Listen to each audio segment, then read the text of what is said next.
आज मु बनैबी दही पोटल रसा। तो एटा बहुत सिंपल रेसिपी। आम ओडिशा रे प्रत्येक घरे घरे माँ माने भौणी माने बनाउछंती। तो मु केमिथि बनैछि सिंपल तरीका रे थोड़े आसंतु देखि नियंतु। एटा बनैबा बहुत सहज आउ कम समय भितरे तैयारी होई जिवो। एबे देखंतु मु नेछि एठी 6टा पोटल नेछि।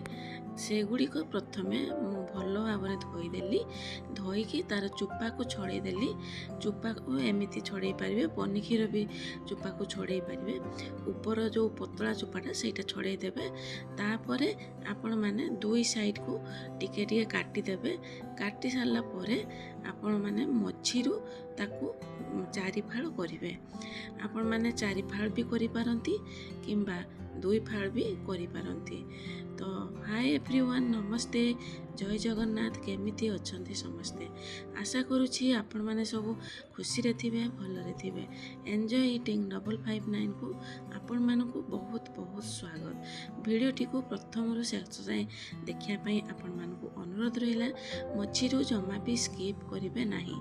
तो जदि वीडियो आपण मानकु भल लागिला ताहले लाइक शेयर सब्सक्राइब निहाती करि देबे।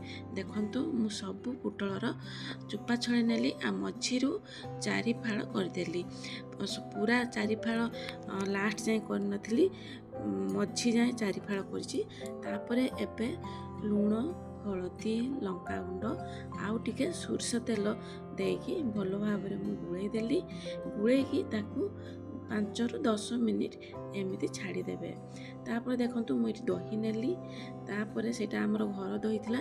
तापर भुसुंगा पत्र नेइची, तेज पत्र नेइची, आउ प्याज को टिके छोट छोट काटी की सेटा नेइची, आउ रुळा रुळा प्याज सेटा फाळे नेइची, आ रसुण नेइची, अदा नेइची, आउ सुखिला लंका दुईटा नेइची।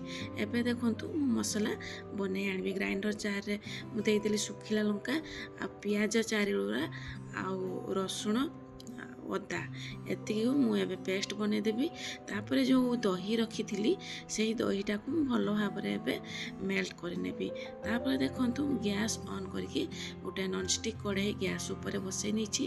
तापरे अल्प ऑयल दे देली 2 टीस्पून। तापरे जो मु मैरिनेट करके रखी थी पोटल को एबे ताकू मु भाजीबी। लो फ्लेम रे आपण माने एमिति भाजीबे। तापरे टिके तार ढांकाटा ऊपर लगे देबे। लगे देकी तापरे आपण माने एमिति मझिरु मझिर ढांका खोलिकी भाजुथुबे आ एपट सेपट कर दउथुबे, नहले पूरा पुड़ी जिवो। आ देखंतु अधा अधि हमर पोटलटा सिझी गलानी। पुणी मु आउ थरे आ टिके खाली 5 मिनिट ढाका लगे कि सिझिया पाई छाड़ी देबी। एबे देखंतु पोटल परफेक्ट सिझी जाइछि। एबे गैस रो फ्लेम को आपण माने बंद कर देबे। तापरे पोटल को गुटे प्लेट को एमिति काढी नेबे। जदि मो वीडियो आपण मानकु भलो लागुछि प्लीज लाइक शेयर सब्सक्राइब निहाती करिया पाई आपण मानकु अनुरोध रहिला। पुणी सेई कढ़ाई रे मु धोई नथिली। ऑयल 2 टीस्पून देदेली, आ जीरा देदेली, तेजपत्र देदेली, तापरे भुसुंगा पत्र देदेली। टिके एपट सेपट करके आपण माने भाजी नेबे। भाजी नहीं सारला परे जो प्याज को छोट छोट काटिकी रखी थिले से प्याजटा को एबे पकेकी टिके भाजीबे।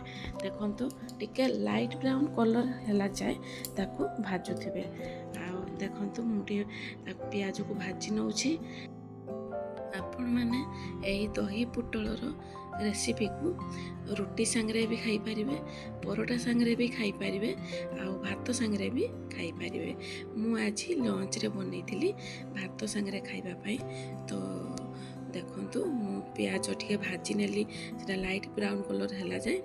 तापरे मु जो प्याज, रसुण, अदा, लंका को पेस्ट करके रखी थी सेटा को पकई देली प्याज सहित। आ ताकू एबे भल भाव रे कसिबी।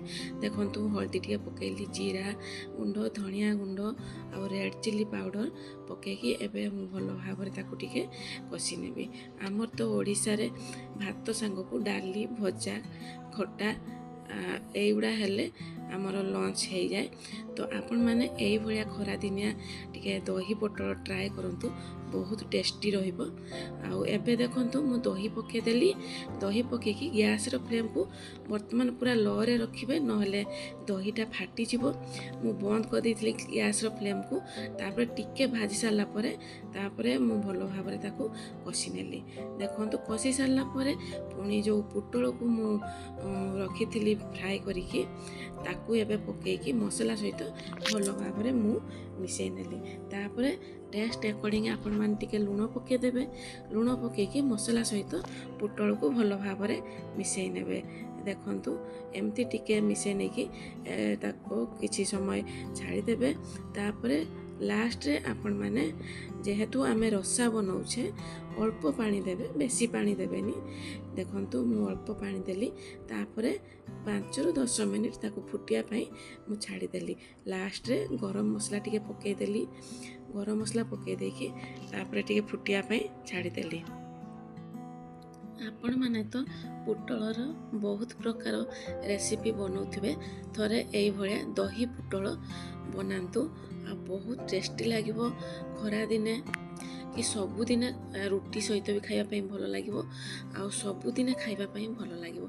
एबे देखंतु केते यूनिक कलर पुटल रसार आसी जाइछि।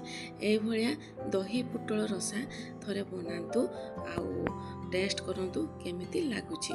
एबे हमर प्रस्तुत होई गला दही पुटल रसा। मु एठारे बहुत कम तेल मसला रे बनेछि। आपण माने भी एई भलिया कम तेल मसला रे बनेकी खाई पारियो, बहुत हेल्दी रहिबो। तो रहिली नमस्ते, जय जगन्नाथ। पुणी देखाबो आउ गोटे नुआ वीडियो सहित नुआ रेसिपी रे। Thank you, take care, love you.